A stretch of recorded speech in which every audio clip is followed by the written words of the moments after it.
بسم اللہ الرحمن الرحیم رب اشرح لی صدری ویسر لی امری واحلل عقدۃ من لسانی یفقہوا قولی.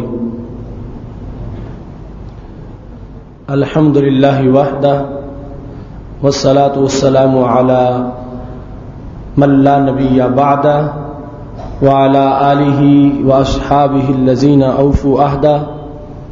اما بعد فاعوذ باللہ من الشیطان الرجیم. بسم اللہ الرحمن الرحیم. واعبد ربک حتی یأتیک الیقین. صدق اللہ العظیم وصدق رسولہ النبی الکریم الامین. ان اللہ وملائکتہ یصلون علی النبی یا ایہا الذین آمنوا صلوا علیہ وسلموا تسلیما. الصلاة والسلام علیکہ یا سیدی یا رسول اللہ وعلی آلک واصحابک یا حبیب اللہ. مولاي صل وسلم دائما ابدا على حبیبک خیر الخلق كلهم منزہ عن شریک فی محاسنہ فجوہر الحسن فیہ غیر منقسم. یا اکرم الخلق مالی من الوذ به سواک عند حلول الحادث العممی. ربی صل وسلم دائما ابدا علی حبیبک خیر الخلق کلہم.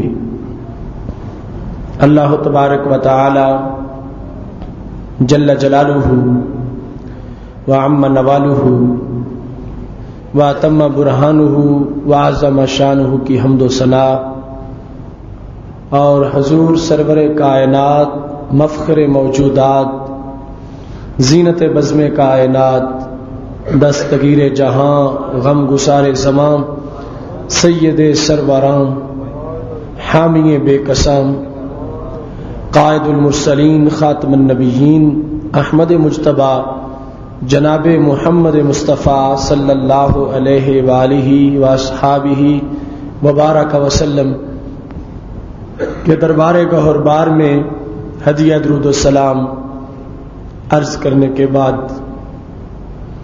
نہایت ہی معزز و محتشم حضرات و خواتین،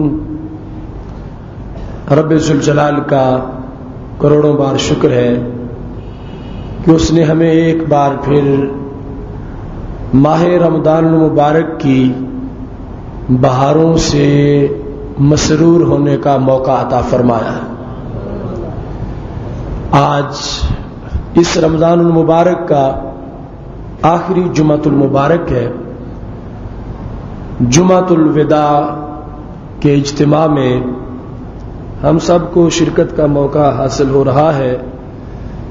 میری دعا ہے خالق کائنات جل جلالہ ہم سب کو آج نار جہنم سے آزاد فرمائے اور رب ذوالجلال ہمارے گناہوں کو معاف فرمائے. آج ہماری گفتگو کا موضوع ہے رمضان مبارک سے جدائی کی گھڑی. جدائی، فراق، ہجر، یہ ایک انسانی فطرت میں بڑا دردناک سلسلہ ہے. انسان کا کسی چیز سے بھی دل لگ جائے اور پھر اس چیز اور انسان میں جدائی آ جائے تو انسان کو اس کا بڑا احساس ہوتا. پھر کچھ چیزیں ایسی ہیں کہ جن کی جدائی کو انسان محسوس تو کرتا ہے مگر وہ جدائی اور اس کا احساس زیادہ دیر تک نہیں ہوتا اور نہ ہی کوئی اس احساس کا اتنا زیادہ فائدہ ہوتا ہے، کیونکہ جس چیز سے جدائی ہوئی تھی وہ چیز اگرچہ ظاہری حیات کے لحاظ سے انسان راغب اس کی طرف ہو چکا تھا مگر اس کو بقا نہیں تھی. وہ دنیا میں تو مفید ہو سکتی تھی، عقبہ میں مفید نہیں ہو سکتی تھی. لیکن آج جس سے جدائی کا لمحہ آ گیا ہے اور جدائی کی گھڑی آئی ہے، یہ وہ رمضان المبارک ہے جس کے ساتھ دنیا میں بھی جی لگتا ہے تو وہ قبر میں بھی ساتھ دیتا ہے، حشر میں بھی ساتھ دیتا ہے۔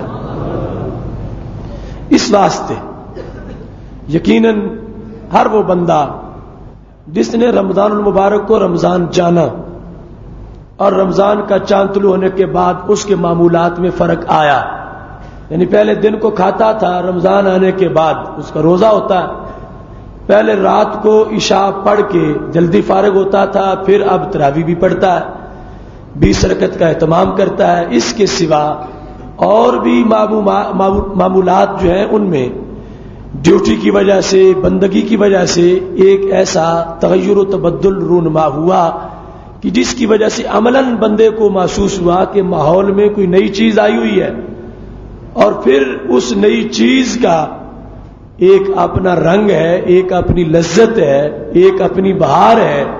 تو یقیناً یہ جو دن 28 اور 29 گزرنے والے ہیں، ان دنوں کے اندر عادی طور پر انسان اپنی مزاج کے لحاظ سے رمضان سے اس کی دوستی ہو گئی ہے، اور دوستی جب پکی ہوئی تو ادھر پھر جدائی کا وقت آ رہا ہے، فراق کا وقت آ رہا ہے۔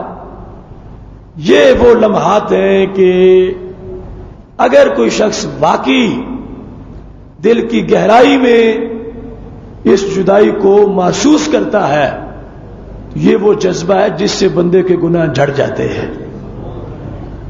رمضان المبارک کے ساتھ قلبی وابستگی، دلی لگاؤ اور دلی پیار، یہ اس بندے کی طرف سے اس بات کا اعلان ہے کہ یہ اپنی شہوت کا بندہ نہیں، اپنے رب کا بندہ ہے۔ چونکہ انسان ہے، کھانے پینے کی اس کو حاجت ہے، اس کے دل میں کئی شہوتیں ہیں، کئی خیال ہیں، مگر رب نے روکا، یہ رک گیا، رب نے روکا، یہ رکا۔ اس نے رب کو دیکھا نہیں، غیبانہ رکا، رب کو ہر جگہ موجود جانا اور رب کو موجود مانا۔ تو عملاً اس بندے نے پورا دن اس بات کی گواہی دی کہ میں نہ دیکھ کے بھی رب کو دیکھتا ہوں، اور وہ یقیناً مجھے دیکھ رہا ہے۔ اس احساس کے ساتھ جب ایک ایک لمحہ گزرا، اور عید کے بعد، عید کا چاند طلوع ہوتے ہی معمولات میں ایک تبدیلی آ جائے گی، یہ رمضان یاد آئے گا، اس کے دن یاد آئیں گے، اس کی راتیں یاد آئیں گی، روزے یاد آئیں گے، تراویح یاد آئے گی، فہم دین کا منظر یاد آئے گا۔ ایک انسان کو چبھن سی محسوس ہوگی، لگے گا کہ مجھ سے کچھ چھین لیا گیا ہے۔ تو ان جدائی کے لمحات نے ہمیں اسلام نے ایک شیڈول دیا ہے کہ اس دنیا کے اندر ایسے لمحے آتے رہیں گے اور زندگی گزرتی رہے گی، ان لمحات میں بھی پیش نظر وہ نظام رہے گا جو رب کائنات نے قرآن مجید میں ہمیں عطا فرمایا ہے۔ وہ کیا ہے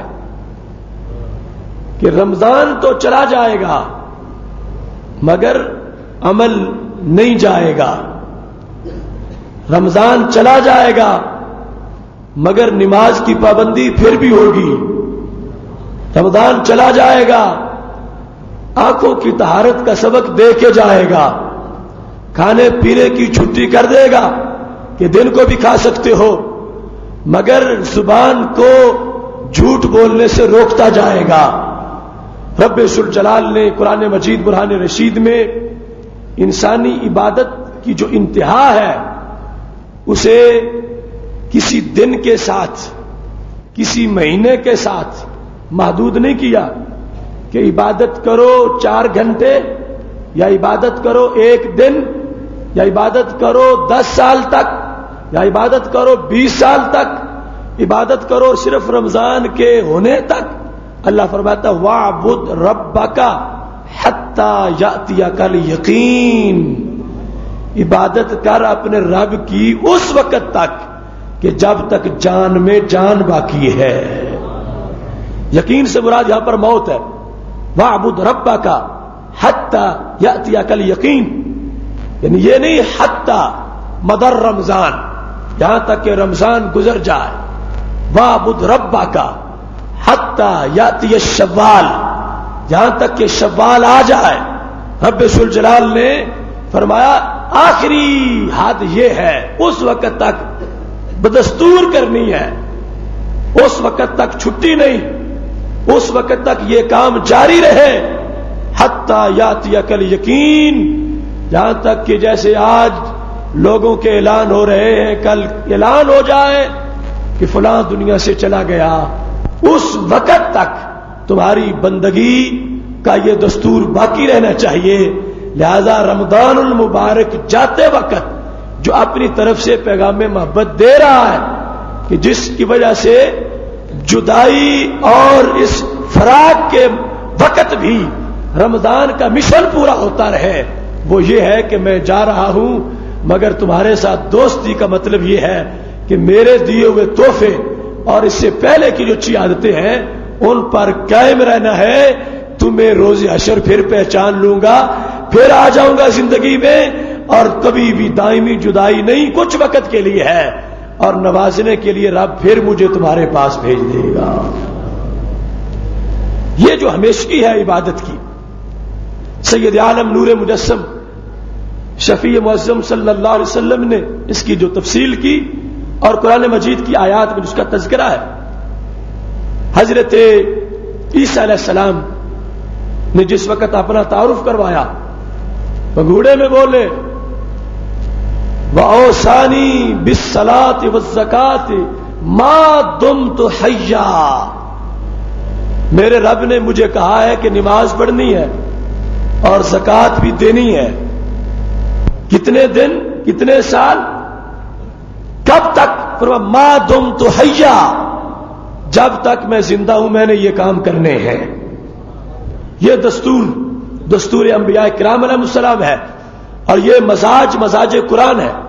فرمایا یہاں پر مہینے کے آنے جانے سے اصل جو حاضری اللہ کے دربار میں اس میں ناغا نہیں ہونا چاہیے. وقت آئے گا، وقت جائے گا، موسم بدلے گا، حالات بدلیں گے، گرد و پیش تبدیل ہو جائے گا، مگر جو اچھا مہمان آیا ہے اس کے ساتھ وفا کا یہ تقاضا ہے کہ جب اس کی ہوتے ہوئے بندگی میں اضافہ کر لیا تھا تو اس کے جانے کے بعد اس کا اثر باقی رہنا چاہیے. کل قیامت کو پتہ چلے کہ یہ لوگ ہیں جو رمضان کے جلیس تھے، رمضان کے رفیق تھے، رمضان کے ساتھ انہوں نے ٹائم گزارا ہے، اور رمضان گیا ہے ان کو اپنا بندگی کا سوز دے کے گیا ہے. دوسرے نمبر پر، بلکہ تیسرے نمبر پر یہ آیت ہے قرآن مجید میں، خالق کائنات فرماتا ہے وَلَا تَمُوتُنَّ إِلَّا وَأَنْتُمْ مُسْلِمُونَ. یہ جو ہم نے سبق تمہیں پڑھایا، رب فرماتا ہے یہ گھڑی لمحے کا نہیں، یہ گھنٹے دن کا نہیں، یہ ہفتے مہینے کا نہیں، یہ ہے پوری زندگی کا، اور اس میں دوام ہونا چاہیے، اس میں بقا ہونا چاہیے. یہ ہے وہ تحفہ جس کو مستحکم کرنے کے لیے رمضان کو بھیجا. اللہ نے شیطان کو باندھا، رحمت کے دروازے کھولے، جہنم کے دروازے بند کیے کہ ایک بندے کو ریلیف مل جائے جو شیطانوں کی دھوپ میں جھلس چکا ہے، تاکہ علیحدہ ہو کے جی بھر کے اس طرح تیار ہو جائے کہ جب وقت بدلا دی جائے پھر بھی نماز کی غیر حاضری نہ ہونے پائے. وَلَا تَمُوتُنَّ إِلَّا وَأَنْتُمْ مُسْلِمُونَ. فرمایا یہ جو اسلام کی برکت، اسلام کا نصاب ہے، یہ عارضی نہیں، ٹمپریری نہیں، چند دنوں کا نہیں، جب تک جان میں جان باقی ہے اس وقت تک یہ دھیان ضروری ہے. سید عالم نور مجسم شفیع معظم صلی اللہ علیہ وسلم نے فرمایا 3 کام ایسے ہیں کہ جن پر رب ذوالجلال بے شمار اجر عطا فرماتا ہے، اور وہ تینوں کام بڑے عجیب ہیں. آج رمضان المبارک کے ان جدائی کے لمحات میں اس تمہید کو سمجھتے ہوئے اپنی سوچ کو آخری مضمون تک لے جانا ہے محبوب علیہ الصلوۃ والسلام فرمانے لگے 3 کام ایسے ہیں کہ جن میں اللہ بہت ہی اجر و ثواب عطا فرماتا ہے، حالانکہ وہ کام بعض ان میں بالکل نارمل سے ہیں، مگر ان میں یہ بات شامل ہے کہ وہ کام بندہ بندوں کو دکھا کے نہیں کرتا، صرف رب اولا کے لیے کرتا ہے۔ اَن يَحْتَلِمَ الرَّجُلُ فِي اللَّيْلَةِ الْبَارِدَةِ فَيَقُومُ فَيَغْتَسِلُ، شاید تم نے کبھی سوچا بھی نہ ہو کہ یہ بھی اتنا بڑا کام ہے۔ فرمایا بندے کو احتلام ہو جائے اور رات ہو بڑی ٹھنڈی، حلم کہتے ہیں خواب کو، اس سے باب افتعال ہے احتلام۔ اَن يَحْتَلِمَ الرَّجُلُ فِي اللَّيْلَةِ الْبَارِدَةِ، ٹھنڈی رات تھی، بندے پہ غسل فرض ہو گیا تو کیا ہوا؟ فَيَقُومُ، وہ اٹھے، فَيَغْتَسِلُ، غسل کر لے، اپنے آپ کو صاف کر لے، نماز کے قابل بنا لے۔ حالانکہ میدان جنگ میں جا کے گھوڑے نہیں دوڑائے اور کافروں کو تلواریں نہیں ماری اور کروڑوں روپے صدقہ خیرات میں نہیں دیا، میرے محبوب علیہ السلام فرماتے ہیں اللہ اتنا راضی ہوتا ہے کہ اپنے بندے کے گناہوں کو معاف فرما دیتا ہے۔ شک کیا ہے اس میں؟ شک یہ ہے کہ معاملہ اس کا صرف اپنا ذاتی، اور کسی کو پتہ ہی کوئی نہیں، اور کسی کو کوئی خبر نہیں کہ اس کی حالت کیا ہے۔ معاملہ اس کا اور اس کے رب کا، یہ جانتا ہے، اس کا رب جانتا ہے، اس کو پتا ہے کہ مجھ پر یہ حالت آ گئی ہے، پھر سستی نہیں کرتا کہ چلو دن سورج چڑھے گا، گرمی ہوگی، پانی گرم ہوگا، پھر جا کے غسل کر لوں گا، پھر جا کے نہا لوں گا، نماز کا وقت گزر جائے، وہ نوست میں پڑا رہے، اور ایسا نہیں، وہ ضمیر اس کو مجبور کرتا ہے کہ اٹھو، اب رب کے دربار میں حاضر ہونا ہے اور پہلے طہارت حاصل کرنی ہے۔ میرے محبوب علیہ الصلوۃ والسلام فرمانے لگے اس حالت کے اندر جس وقت اس نے غسل کیا، حالانکہ اسے شرمندہ کرنے والا کوئی نہیں تھا کہ جو کہتا کہ تو اتنی دیر میں ایسے لگا پھرتا ہے، تو ایسے پھر رہا ہے، تیرے اندر اس وقت تیری یہ حالت ہے، چونکہ پتہ نہیں کسی کو، یہ تنہا اس خواب کی وجہ سے اس پر یہ کیفیت آ گئی، اٹھا، کسی کو خبر نہیں، صرف رب سے معاملہ صاف رکھنے کے لیے غسل کیا۔ رات ٹھنڈی تھی، فی اللیلۃ الباردہ، ٹھنڈی رات میں جس وقت اس نے یہ کام کیا، نبی علیہ السلام فرماتے ہیں اللہ نے اس کے لیے جنت کا دروازہ کھول دیا۔ دوسرے نمبر پر محبوب علیہ السلام فرمانے لگے والصوم فی الیوم الحار، وہ روزہ جو گرمی کے دن کا ہو، وہ روزہ جو گرمی کے دن کا ہو، یہ دوسرا عمل ہے کہ جس سے بندے کے گناہ جھڑ جاتے ہیں۔ چونکہ روزہ بھی ایک غائبانہ عبادت ہے، غائبانہ اس لحاظ سے کہ ساتھ والوں کو کوئی پتہ نہیں چلتا کہ روزہ ہے یا نہیں، ساتھ والوں کو پتہ نہیں چلتا۔ اب ایک بندہ دوستوں کے ساتھ سحری کھا لے تو اس کا یہ مطلب تو نہیں کہ اس نے روزہ رکھ لیا، ہو سکتا نہ رکھا۔ ایک بندہ لوگوں کو بتائے کہ میں نے روزہ رکھا ہوا ہے، تو ہو سکتا نہ رکھا ہو، ویسے خبر دے رہا، جھوٹ بول رہا، تو وہ روزہ ایسی چیز ہے جسے کوئی کسی کو دکھا ہی نہیں سکتا۔ اس میں بھی یہ شک موجود رہی کہ غائبانہ رب سے مخلص ہے، غائبانہ دین سے مخلص ہے، اور اپنے آپ سے مخلص ہے۔ روزہ رکھ لیا، گرمی کا شدید دن تھا، میرے محبوب علیہ السلام فرماتے ہیں یہ بھی وہ عمل ہے جس میں رب ذوالجلال اجر عظیم عطا فرماتا ہے۔ تیسرے نمبر پر فرمایا مسافر تھا، سفر دور کا تھا، شہر نہیں تھا، ویرانہ تھا، کوئی جنگل تھا، کوئی پہاڑ تھا، نہ بندہ نہ بندے کی ذات، فی ارض فلات، بیابان جگہ میں دور دور تک انسان کا کوئی نام و نشان نہ تھا، وہاں یہ پہنچا ہوا تھا، نماز کا ٹائم ہو گیا، کھڑا ہو کے اللہ اکبر کے اللہ کے دربار میں حاضر ہو گیا۔ فرمایا یہ وہ عمل ہے رب کی رحمت کے دروازے کھول دیتا ہے۔ حالانکہ جماعت کا کتنا ثواب ہے.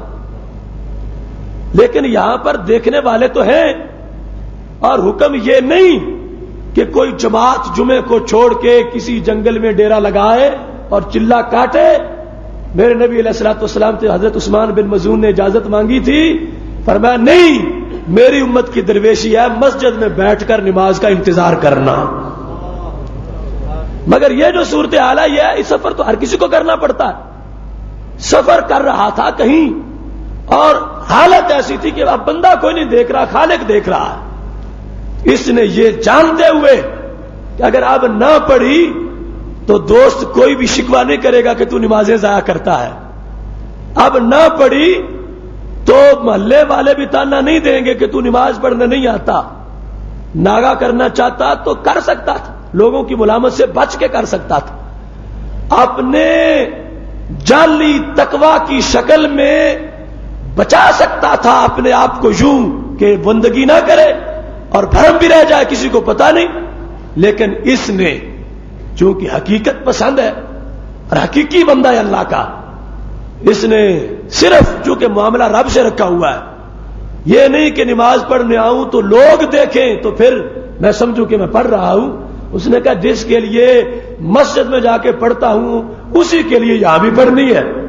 اگرچہ کوئی نہیں دیکھتا، فرض تو اس نے کی ہے تو میں فرض ادا کروں گا. میرے نبی علیہ السلام فرماتے ہیں ارض فلات بیابان جگہ میں اللہ اکبر کہہ کر اللہ کے دربار میں کھڑا ہو گیا. جب اس نے سلام پھیرا، نماز پڑھ دی، اللہ نے گناہوں کو معاف فرما دیا.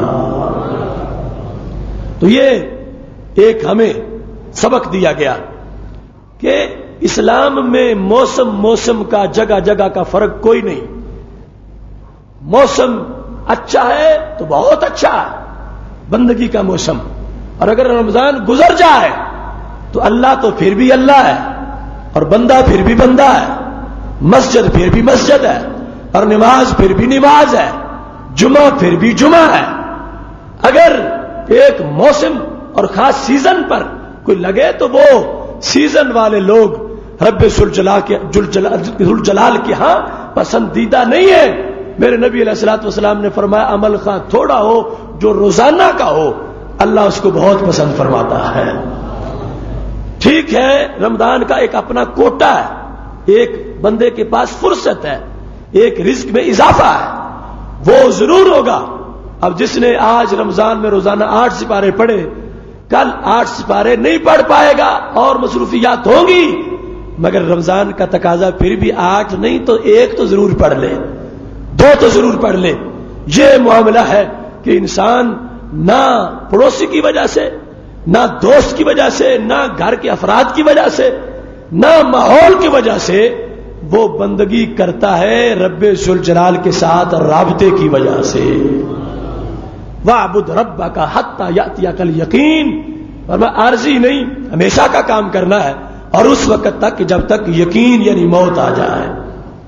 سید عالم نور مجسم شفیع معظم صلی اللہ علیہ وسلم نے یہ ارشاد فرمایا ہے، فرمان رب ذوالجلال ہے کہ اس وقت کوئی بندہ عام وقت میں، رمضان نہ بھی ہو، عام وقت میں، چونکہ یہ لمحہ جو ہے نا جدائی کا، اس میں ایک تو اس احساس کو ہائی لائٹ کرنے کی ضرورت ہے جو میں قرآن و سنت سے بیان کر رہا ہوں.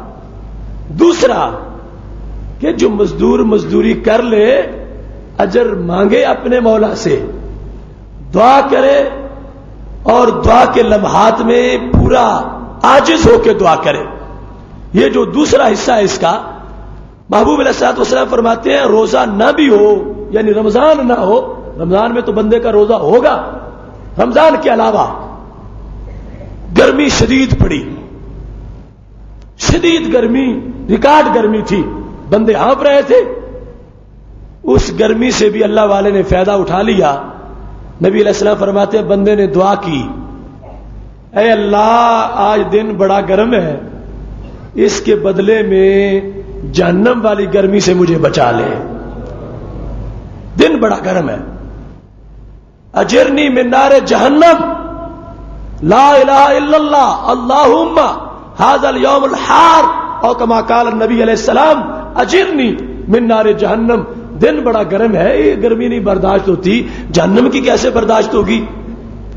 حوالہ دیتے ہوئے اس نے یہ کہا تو نبی علیہ السلام فرماتے ہیں اللہ نے اپنے کان اور اپنی آنکھیں جو اللہ کی شان کے لائق وہ سب آسمان دنیا پر فکس کر دی کہ سب کچھ سننا ہے ان کا، حالانکہ یک وقت وہ کروڑوں کی سن رہا ہے اور ہر طرف سے ہر مخلوق کی سن رہا ہے، مگر یہ اہتمام ہے خصوصی اس بندے کے لفظوں کا کہ رب ذوالجلال سنتا ہے، اسے کروڑ سنائے پھر بھی یہ نہیں کہیں گے کسی کا بے توجہ سے عدم توجہ سے سنا، کسی کا توجہ سے، بیک وقت سب کا ایک جیسا سننا یہ رب کی شان ہے۔ لیکن اس بندے نے جو الفاظ اختیار کیے، نبی علیہ السلام فرماتے ہیں اللہ تعالیٰ بڑا خاص نظر سے اس کو دیکھتا ہے، اور اس کے بعد فرماتا ہے اے نارے جہنم او شہیدوں کے، میں تجھے گواہ بناتا ہوں، میں نے بندے کو طرف مخاطب کر کے اللہ کہتا ہے اجرتہ من نار کے، اے جہنم اس بندے کو میں نے تجھ سے بری کر دیا ہے۔ یہ ہے کسی حالت میں بھی رب کو یاد کرنے کا مقصد، اگرچہ جو گرمی سے ہانپ رہا تھا روزہ نہیں تھا، ویسے ہی گرم دن تھا، اور گرمی ہو اور پھر روزہ بھی ہو وہ تو مقام ہی اور ہے، لیکن یہ ہے کہ ہر حال میں جو صورتحال بنی ہوئی ہو اس کا حوالہ دے کر رب سے مانگنا۔ تو رب ذوالجلال نے فرمایا جہنم تو گواہ ہو جا، کل ایسا نہ ہو کہ یہ فرشتے تیری طرف لے آئے، یہ تیرا نہیں ہے، میں نے اس کو پناہ دے دی ہے، یہ تجھ میں نہیں آئے گا۔ رسول اللہ صلی اللہ علیہ وسلم فرماتے ہیں ایسی جو دن شدید سردی کا دن ہو اور شدید سردی کی تکلیف کی وجہ سے بندے کی زبان سے نکل جائے اے اللہ دن بڑا سرد ہے، لا الہ الا اللہ اللہم اجرنی من زمہریر جہنم، اے اللہ دن بڑا سرد ہے، یہ سردی برداشت نہیں ہو رہی تو مجھے جہنم کی سردی سے بچا لے۔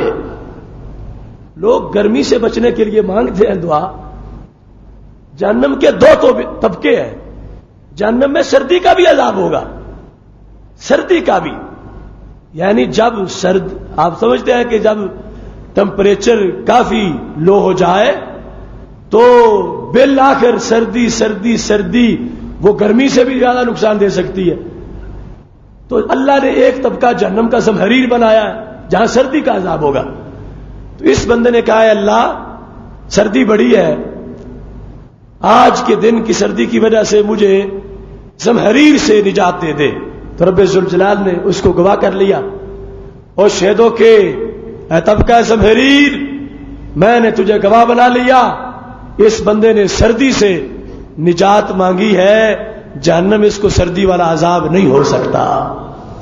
یہ رب کا فضل، رب کی شان ہے، اور جس وقت ایک بندہ اس کی طرف متوجہ ہوتا ہے وہ نظر کرم ضرور فرماتا ہے، اپنے بندوں کو نوازتا ہے، لیکن ہم جس ماحول سے رخصت ہو کے نکل رہے ہیں، رمضان ہم سے رخصت ہو رہا ہے، ہم رمضان سے پیچھے رہ رہے ہیں، یہ کارواں آگے چل رہا ہے، اس جدائی کے لمحے میں ان 5 باتوں کا احساس ضروری ہے۔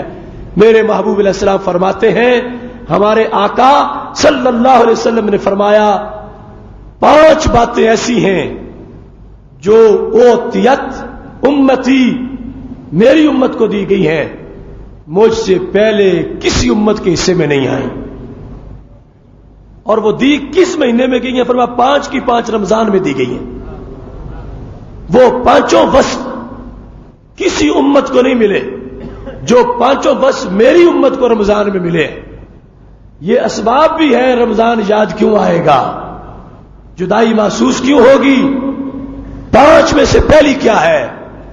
میرے محبوب علیہ السلام فرماتے ہیں اذا کان اول لیلہ، جب اس رمضان کی پہلی رات آتی ہے، پہلی رات یعنی چاند رات، پہلی تراویح جب پڑھی جاتی ہے، صبح روزہ رکھنا ہوتا ہے، رسول اللہ صلی اللہ علیہ وسلم فرماتے ہیں اللہ تعالیٰ اپنے بندوں کو نظر رحمت سے دیکھتا ہے۔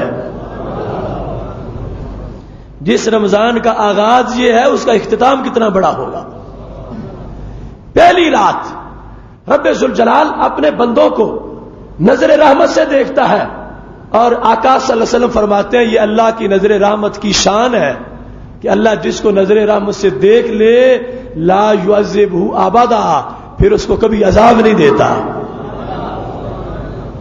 ایک ہے رب ذوالجلال کا ویسے دیکھنا، تو کوئی چیز چھپ ہی نہیں سکتی اس سے، کافر کو بھی دیکھ رہا ہے، مومن کو بھی دیکھ رہا ہے، ہندو کو بھی دیکھ رہا ہے، عیسائی کو بھی دیکھ رہا ہے، اس دیکھنے کی بات نہیں، اور نہ کوئی غلط فہمی میں ہو۔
قریب ہے کس کے؟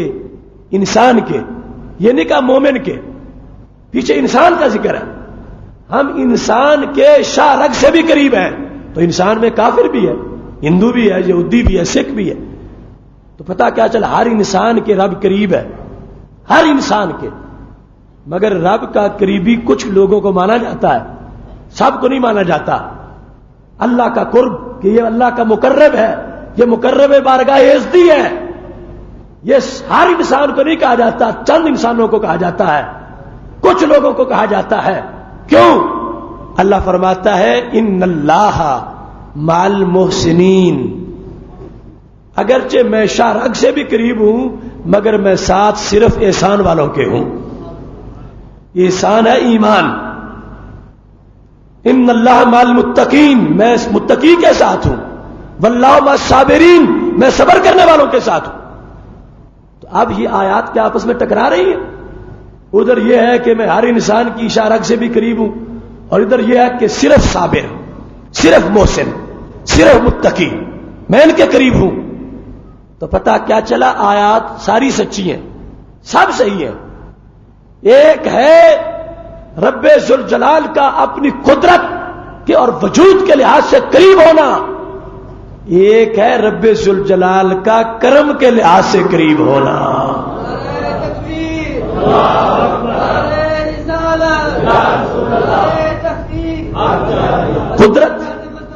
قدرت کے لحاظ سے وہ سب کے قریب ہے، یعنی کافر پر بھی قدرت اللہ کی ہے، مگر کافر کے ساتھ پیار اللہ کا نہیں، کافر کے ساتھ قدرت رب کی ہے، یعنی وہ جو چل پھر رہا ہے تو کسی بت کی دی ہوئی طاقت سے نہیں، اللہ کی دی ہوئی طاقت سے چل رہا۔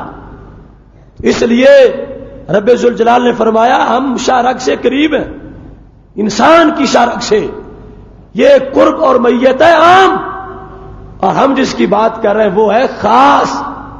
ایک ہے عام دیکھنا، ایک ہے خاص دیکھنا۔ عام دیکھنا ساری مخلوق کے لیے، نظر رحمت سے دیکھنا خاص بندوں کے لیے۔ اس واسطے اس پس منظر میں اس عظمت کو سمجھا جائے کہ رمضان المبارک کی جب پہلی رات آتی ہے، کیا وارے نیارے ہیں اس امت کے، اس امت کے۔ نبی علیہ السلام نے اثر کیا میری امت کے سوا، کسی کو یہ شان نہیں ملی کہ جس میں کوئی ایسی رات ہو جس رات میں رب ذوالجلال اس امت کے سارے بندوں کو نظر رحمت سے دیکھے. فرمایا محبوب کے محبوب لاڈلے امتی ہیں جن کو رمضان کی پہلی رات میں ہی اللہ نظر رحمت سے دیکھتا ہے. اب نظر رحمت سے کام بنا, آگے مسئلہ چلا. دوسری چیز کیا ہے؟ رسول اللہ صلی اللہ علیہ وسلم فرماتے ہیں لا خلوف افواہہم حین یمسون اطیب عند اللہ من ریح المسک. فرمایا ان کے منہ کی خوشبو کب؟ فرمایا جب شام ہو جائے. مساء کا اطلاق عصر سے لے کر سارے وقت پر ہوتا ہے, حقیقت میں جب سورج غروب ہو جاتا ہے. فرمایا ان کے منہ کی خوشبو جب پچھلا پیر ہو جائے اطیب عند اللہ من ریح المسک, اللہ کو کستوری سے بھی اچھی لگتی ہے. کس؟ فرمایا میری امت روزے دار پہلے بھی, لمبا روزہ رکھنے والے بھی, زیادہ روزے رکھنے والے بھی, لیکن یہ شان ہے صرف میری امت کی کہ اس کے رمضان المبارک کے اندر یہ دوسری خصوصیت جو اس امت کے لیے ہے جو اور کسی امت کے لیے نہیں, وہ یہ ہے کہ جس وقت یہ وقت آ جاتا ہے رب ذوالجلال اس روزے دار کو اتنا پسند کرتا ہے کہ اس کی منہ کی خوشبو بھی کستوری سے اچھی لگتی ہے. محتشم سامعین حضرات, جمعۃ الوداع کے اس اجتماع میں مسجد کی تعمیر کو یاد رکھیے اور مسجد کی تعمیر کے لیے اپنا خصوصی حصہ شامل کیجئے تاکہ اس تازہ تازہ کام کے اندر آپ کا تازہ تازہ حصہ شامل ہو اور اجر و ثواب کا سلسلہ ہمیشہ کے لیے جاری ہو جائے. اس واسطے اراکین انجمن سے کہوں گا کہ وہ فوراً اٹھیں اور جلد از جلد تمام حضرات کے پاس پہنچیں تاکہ سب کو ثواب میں شامل ہونے کا موقع دیا جائے. کوئی 5 روپے دے, 10 دے, 10,000 دے, اپنی اپنی توفیق کے مطابق, لیکن شامل ضرور ہو اس کام میں جو آج آخری رمضان المبارک کے آخری جمعے کی جو حاضری ہے اس میں شامل سب کو ضرور ہونا ہے. اور ساتھ مضمون سنتے جائیے, اپنا دھیان اس کام کی طرف رکھیے اور موضوع کی طرف بھی رکھیے. نبی علیہ الصلوۃ والسلام فرما رہے ہیں 5 باتیں جو صرف اس امت کے لیے ہے اور کسی کے لیے نہیں. ان میں ایک یہ ہے منہ کی, ان کے منہوں کی خوشبو. اب دیکھتے ہو نا یہ منہ کی خوشبو اس کے لحاظ سے رب ذوالجلال کا یہ جو جملہ ہے نبی علیہ السلام نے جو فرمایا ہے اللہ کی طرف سے, اس کے معنی میں لذت بڑی ہے. 4-5 سال پہلے ہم نے موضوع رکھا تھا روزے دار کے منہ کی خوشبو, پورا جمعہ اس پر تھا, ریکارڈ میں موجود ہے, آپ وہ سن سکتے ہو. لیکن اس وقت میں یہ بتانا چاہتا ہوں کہ اللہ تو سونگھنے سے ہے ہی پاک. اللہ تعالیٰ کے بارے میں بندے کو پتا ہونا چاہیے نا, ہمارا رب کھانے سے پاک, پینے سے پاک, سونگھنے سے پاک. تو پھر یہ کیوں فرماتا ہے کہ کستوری سے بھی اچھی لگتی ہے مجھے روزے دار کی خوشبو؟ وہ تو سونگھتے ہی نہیں. تو محدثین کہتے ہیں یہاں پر استعارہ ہے. کیوں استعارہ؟ یہ ہے کہ بولا گیا ہے خوشبو کو, مراد ہے خوشبو کا لازم. کیا؟ کہ جو خوشبو ہوتی ہے اس کو بندہ قریب کرتا ہے, خوشبو کو ہر بندہ اپنے قریب کرتا ہے. تو بولا گیا خوشبو, مراد ہے قرب. رب ذوالجلال فرماتا ہے روزے دار کے منہ کی خوشبو مجھے کستوری سے بھی اچھی لگتی ہے. فرما اتنا تم کستوری کو قریب نہیں کرتے جتنا میں روزے دار کو قریب کر لیتا ہوں. یہ مطلب ہے روزے دار کو اتنا قرب ملتا ہے رب ذوالجلال کا. اور پھر اس میں کچھ لوگوں کا یہ خیال تھا کہ یہ خوشبو ہوگی معاشر کے دن. کہنے لگے دنیا میں ہم نے روزہ رکھا ہوتا ہمیں تو کوئی خوشبو نہیں آتی اپنے منہ سے. اللہ کا فیصلہ, نبی علیہ السلام کے لفظ فرمایا ہینا یمسون. دوسری حدیث میں چونکہ مطلقاً تھا, یہاں پر یہ لفظ آئے ہیں جو میں بیان کر رہا ہوں. فرمایا روزے دار کے منہ کی خوشبو جب پچھلا ٹائم ہو جائے تو پتا چلا قیامت والی خوشبو اور ہوگی, دنیا میں یہ موجود ہوتی ہے. پچھلے پہر جب معدہ خالی رہ کے بندے کے معدے کے خالی ہونے کی وجہ سے بندے کے منہ کے اندر ایک خوشبو بنتی ہے. حق ہے کہ اس کو خوشبو کہا جائے چونکہ رب نے اس کو پسند کر لیا ہے.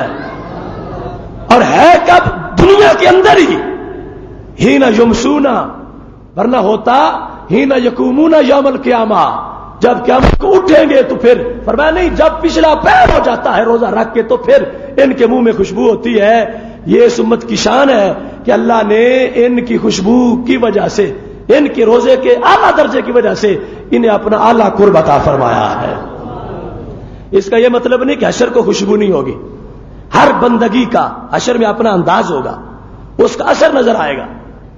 حشر میں روزے کا اثر کیا ہوگا؟ فرمایا یعرفون بریح افواہہم، جب روزے دار نکلیں گے نا حشر میں، شہید کا تو لہو بولے گا، تازہ لہو نظر آئے گا، اور ساجد کا سجدہ نظر آئے گا، حاجی کا طواف نظر آئے گا. مگر روزے کا تو کوئی ڈھانچہ ہی نہیں، طواف کی طرح کا، سجدے کی طرح کا، اور فقیر کو دینے کی طرح کا، جہاد کی تلواروں کی طرح کا. تو کیا ہوگا؟ اللہ تعالیٰ فرماتا ہے جیسے روزہ تھا ایسی نشانی بھی ہے. کیا؟ فرمایا خوشبو آئے گی. اب خوشبو جو فضا میں آ رہی ہو، نہ دیکھی جا سکتی ہے، نہ سنی جا سکتی ہے، سونگی جا سکتی ہے. پر حشر کے میدان میں روزے دار گزریں گے تو روزے کا پتہ چلانا ہے نا دنیا کو کہ یہ روزے دار رہا.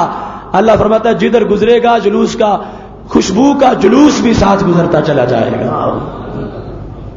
اور پھر یہ ویلیو ہے شہید کا جو لو ہے نا، اس کے بارے میں حدیث شریف میں ہے، رب ذوالجلال فرماتا ہے نبی علیہ السلام فرماتے ہیں لونہ لون الدم وریحہ ریح المسک، کہ خون کا رنگ خون والا ہوگا لیکن خوشبو کستوری والی ہوگی.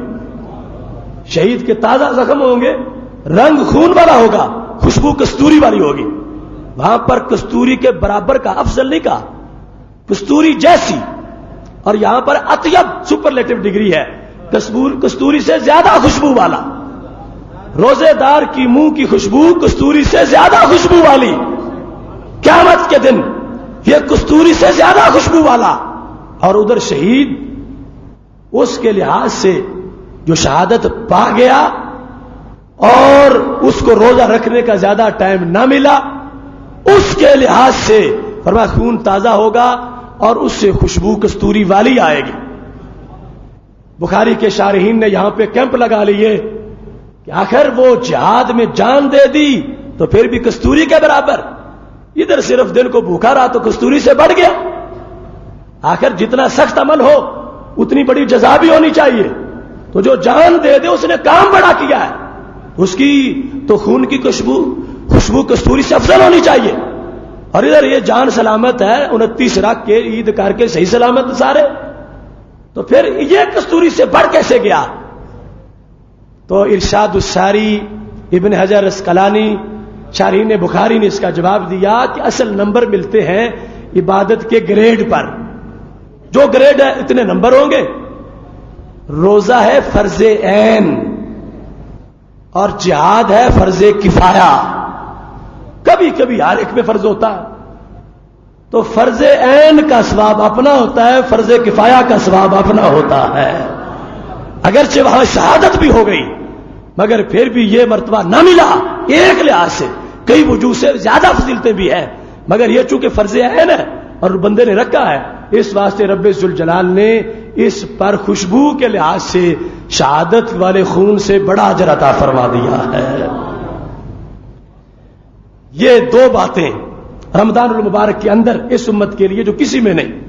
تیسرے نمبر پر میرے نبی علیہ السلام فرماتے ہیں، ہمارے آقا صلی اللہ علیہ وسلم کا فرمان ہے، جب چاند طلوع ہو جاتا ہے رمضان کا تو عید کے چاند تک، یستغفر لہم الملائکہ، فرشتوں کی ڈیوٹی ہے کہ تم نے میرے محبوب کے غلاموں کے لیے مغفرت مانگنی ہے.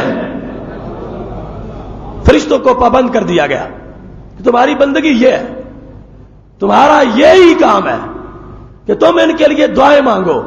فرشتوں دیکھو کھانے پینے کے محتاج تھے پھر بھی چھوڑ کے بیٹھ گئے، اور اللہ کے حکم پر تو رب ذوالجلال نے یہ لازم کر دیا کہ تم ان کے اندر جس وقت یہ جذبہ موجود ہے تو ان کا دھیان رکھو اور ان کے دھیان میں یہ ہے کہ تم ہر ایک کا نام لے کر ہر ایک کو یاد کر کے پوری امت کے لیے رب ذوالجلال سے مغفرت چاہو، گناہوں کی معافی، جو ان کے گناہ ہیں، اس امت کے جو گناہ ہیں ان کو تم اپنی طرف سے معافی چاہو گے، رب ذوالجلال فرشتوں کو بندگی کا ثواب عطا فرما دے گا۔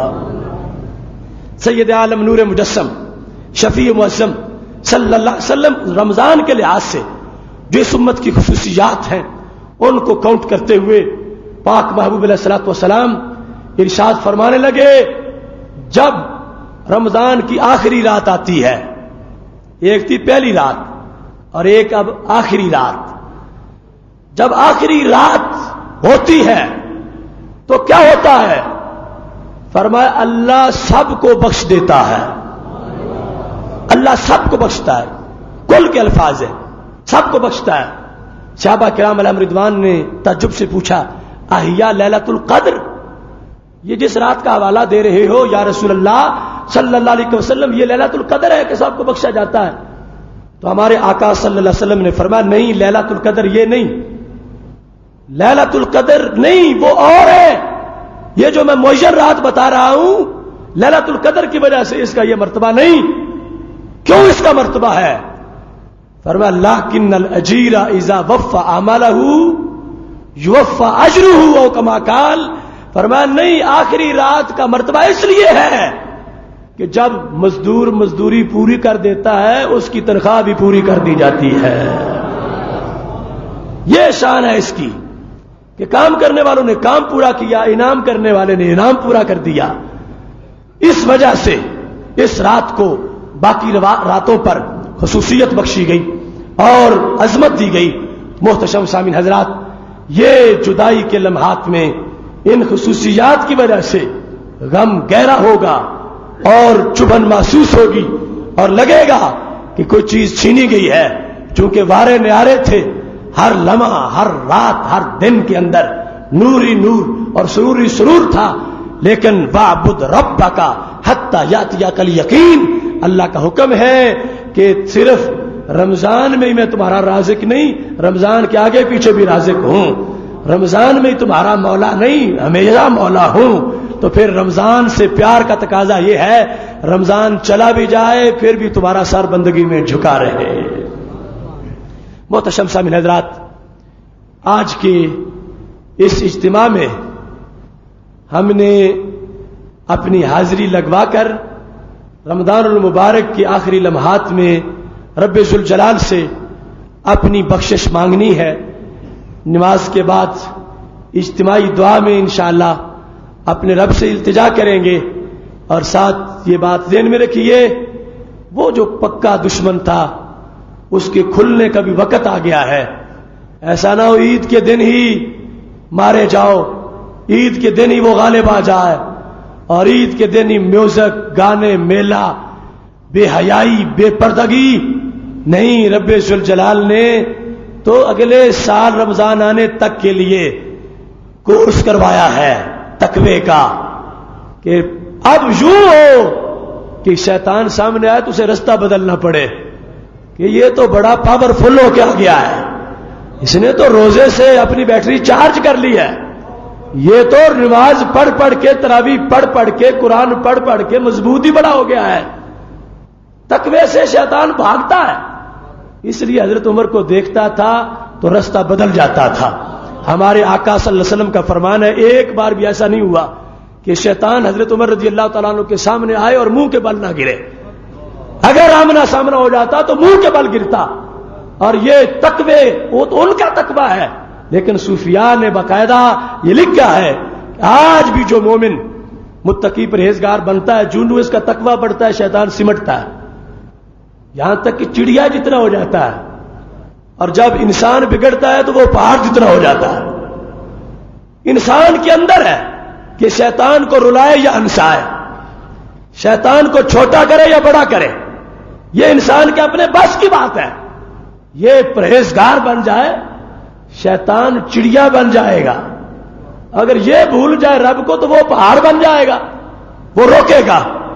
یہ جو صورتحال ہے شیطان کی، اس واسطے میرے محبوب علیہ السلام نے جب یہ کہا ایک شخص جب اس پر کوئی حد لگائی گئی اور کفارہ لازم کیا گیا تو کسی نے کہا برا ہو شیطان کا، تباہ ہو جائے شیطان۔ فرمایا یہ کہنے کی تمہیں اس وقت ضرورت کیا ہے؟ اس سے وہ خوش ہوتا ہے کہ مجھ سے ڈرے ہوئے بڑے ہیں، اس سے وہ بڑھتا ہے، پھولتا ہے۔ تو یہ صورتحال بھی پیش نظر رکھنی چاہیے، تحفظ لازمی ہے، مگر کبھی مسلمان ہو کر ایسی بات ذہن سے نہ نکلے کہ جس میں شیطان کی طاقتوں کے چرچے ہوں، شیطان کی عظمتوں کا بیان ہو۔ اس طرح کے بندے بھی اس مخلوق میں اس وقت دنیا میں ہیں جو یہ کہتے ہیں کہ شیطان کی طاقت تو مانیں گے، نبی کی نہیں مانیں گے۔ کہتے ہیں وہ مشرق میں بیٹھ کر مغرب میں گمراہ کر سکتا ہے، اتنی طاقت ہے اس کی، مگر اللہ کا نبی گنبد خضرا میں بیٹھ کے لوگوں کو بدی سے نہیں بچا سکتا۔ یہ مذہب ان لوگوں کا۔ تو شیطان کے بارے میں ایسے جملے بولنا، شیطانی قوتیں چھوٹی ہیں، رحمانی قوتیں بڑی ہیں۔ میرے محبوب علیہ السلام تو محبوب علیہ السلام رہے، ان کی نسل کا، ان کی ذریت کا ایک شہزادہ، وہ بغداد شریف کے والی حضرت شیخ عبد القادر جیلانی فرماتے ہیں مریدی لا تخف اللہ ربی اتانی رفعتا نلت المنالی، مریدی لا تخف واشن فانی عزوم قاتل عند القتال، انا الجلی محی الدین اسمی وعالمی علی راس الجبال، نظرت الى بلاد اللہ جمعا کخردلۃ علی حکم اتصالی۔ فرمایا میں اللہ کی دی ہوئی شان سے یہ شان رکھتا ہوں، دنیا کے سارے شہروں کو ایک نظر سے دیکھتا ہوں۔ مریدی لا تخف، میرے مرید نہ ڈر، اللہ ربی، اس واسطے کہ رب میرا رب ہے، تو کسی دشمن سے نہ ڈر، کیوں؟ میں رب والا ہوں، اور رب والا مریدوں کو ان کی پشت خالی نہیں رہنے دیتا۔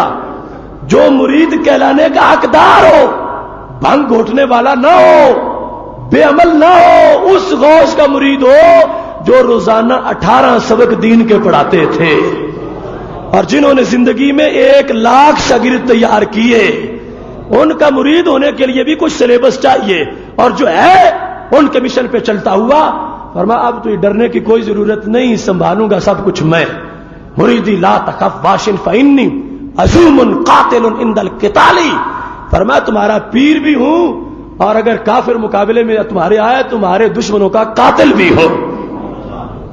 تو یہ صورتحال ہے جب حضرت شیخ عبد القادر جیلانی رحمت اللہ علیہ کی اللہ کی عطا سے، تو نبی علیہ الصلوۃ والسلام توجہ فرمائیں اور بیڑے پار نہ ہوں، ان لوگوں کو اپنی سوچ مبارک شیطان کے یہ اختیارات کتابوں میں لکھے کہ وہ بڑا پاورفل ہے اور وہ غیب بھی جان لیتا ہے۔ محیط علم کہنے لگے کہ ساری زمین کا علم شیطان کو ہے، ساری زمین کو اس نے احاطہ کیا ہوا ہے، شیطان کا علم محیط زمین مان سکتے ہیں، مگر نبی علیہ السلام کا کہتے ہیں نہیں مان سکتے۔ لکھا ہے انہوں نے شیطان کا علم محیط زمین پر باقاعدہ دلیلیں دی ہیں قرآن سے۔ تو اللہ نے تو شیطانی پاور کے بارے میں مقابلے میں اپنی پاور نبی کو دی ہے کہ جہاں شیطان نے چوری کرنی ہے محبوب تم نے امت کو بچانا ہے، تمہارے غلاموں نے۔ اس واسطے یہ صورتحال جو ہے بڑی اندوہ صورتحال ہے کہ شیطان کھلیں گے، اور اگر بندے پہلے حملے میں ہی اس کے قبضے میں آ گئے تو پھر سال کیسے گزرے گا؟ اس واسطے یہ خیال کرنا ہے کہ اس کی رسیاں کھلنے سے پہلے پوزیشنیں سنبھال کے نکلو، مسجدوں سے تیار ہو کے نکلو، روزے کی آغوش سے باہر آ رہے ہو، رمضان کی جھولی سے نکلنے والے ہو تو پوری طرح تیار ہو کے کہ جس وقت شیطان آئے گا ہم فاتح ہوں گے، اللہ کے فضل سے وہ شکست خوردہ ہوگا۔ انشاءاللہ تبارک و تعالی ہماری اس مسجد میں نماز عید الفطر 8 بجے ادا کی جائے گی، اور اس سے پہلے تقریر اور خطاب ہوگا عید کے بارے میں، تو آپ 7:30 تک ضرور پہنچ جائیں تاکہ 7:30 بلکہ اس سے پہلے پہنچیں تاکہ 7:30 عید کا جو موضوع ہے اس سے متعلق چند باتیں ہو سکیں۔ سارے حضرات جنہوں نے صدقہ فطر ابھی تک ادا نہیں کیا، عید کی ادائیگی سے پہلے وہ ضرور ادا کریں، اور اگر کوئی ادا نہ کر سکا تو پھر بھی قضا نہیں ہوگا، بعد میں بھی اس صدقہ فطر کی ادائیگی ضروری ہے۔ فقراء کو دیں، غرباء کو دیں جو مستحق ہے۔ اور یہاں جامعہ صدیقیہ جلالیہ انوار القرآن قائم ہے، یہاں بھی آپ صدقہ فطر سے بھی تعاون کیجئے، اور صدقہ فطر 2.25 سیر گندم کی قیمت ہے، وہ اپنے اپنے بازار میں جو بنتی ہے وہ بنا لو، اس کو کوئی 50 تک پہنچے یا کوئی 30 تک، اپنے عرف اور ماحول میں اس ریٹ کے مطابق، یہ کوئی اختلاف نہیں، اپنے اپنے عرف، اپنے اپنی منڈی، اپنے اپنے ریٹ، لاہور کا، منڈی بہاؤالدین کا، گوجرانوالہ کا، ہر علاقے میں جو ریٹ ہے 2.25 سیر گندم کی قیمت کے مطابق جو ہے وہ ادا کیا جائے۔ مرکز اہل سنت بکی شریف سے اس کا جو اعلان ہوا وہ 30 روپے ہے، ہم نے بھی 30 روپے کا اعلان کیا، اور اگر اس سے زیادہ ریٹ کسی کو معلوم ہے درمیانی گندم کا تو وہ اپنی طرف سے اضافہ بھی کر سکتا ہے۔ اللہ عمل کی توفیق عطا فرمائے۔ وآخر دعوانا ان الحمد للہ رب العالمین۔